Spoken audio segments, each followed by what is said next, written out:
Welcome back, Wolfpack. Verlis here. Exciting news on the Diancie Carbink relationship. So, we do have Pokedex entry. A sudden transformation of Carbink. Its pink, glimmering body is said to be the loveliest sight in the world.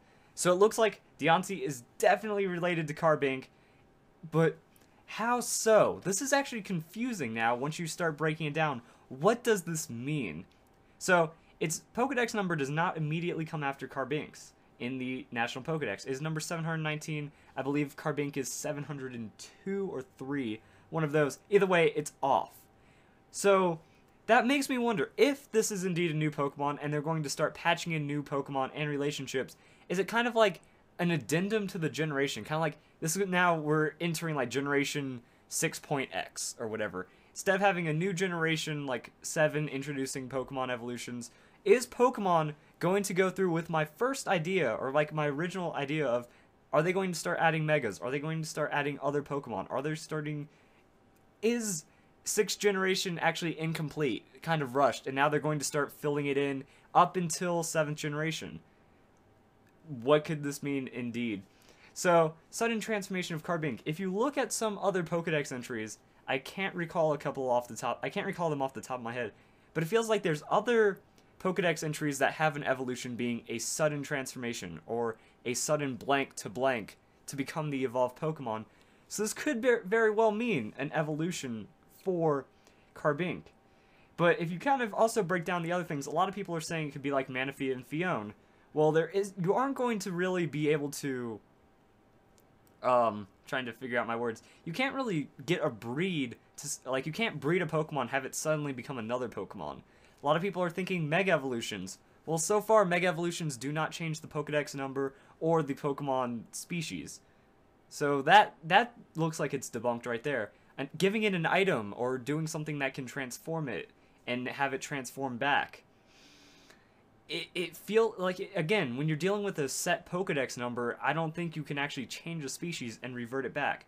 One Pokemon might be trying a new mechanic here, and that could be crazy if, like, say you give it an item like a pink diamond item and it changes into a new Pokemon, you remove it, it becomes back to Carbink. Could Pokemon be playing with this kind of idea? And if so, what does it mean for the future of Pokemon? I think that's my biggest thing with these little updates about Diancie. It's not about Carbink becoming Diancie, it's about what does this mean for future Pokemon gameplay?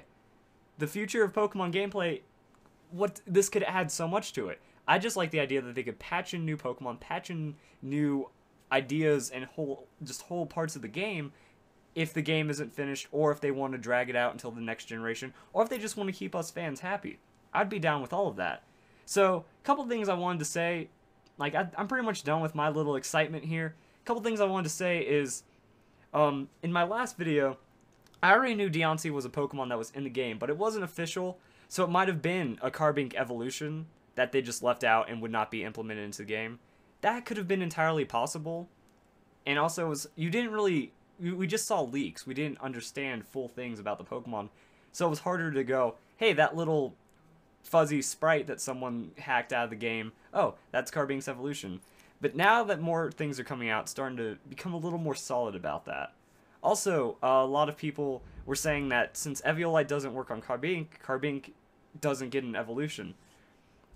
I never understood that argument, because that's like saying, I had a good one, like, say they introduce an evolution for Dunsparce tomorrow, like they just say, oh, patch version 1.3, we give Dunsparce an evolution.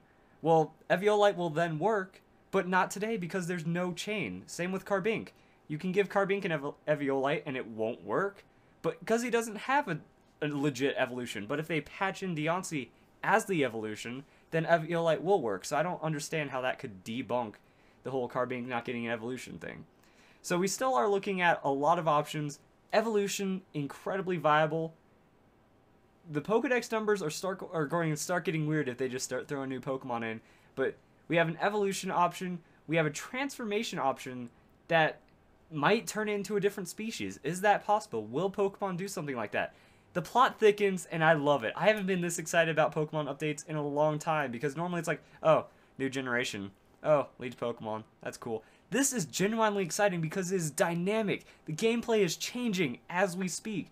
Things could be implemented on the fly. If any of what I've predicted happens, it could be fascinating. And even if it doesn't, it's still amazing to like think that these things are possible in Pokemon. So I hope you guys enjoyed the video, and I hope you all have a nice day.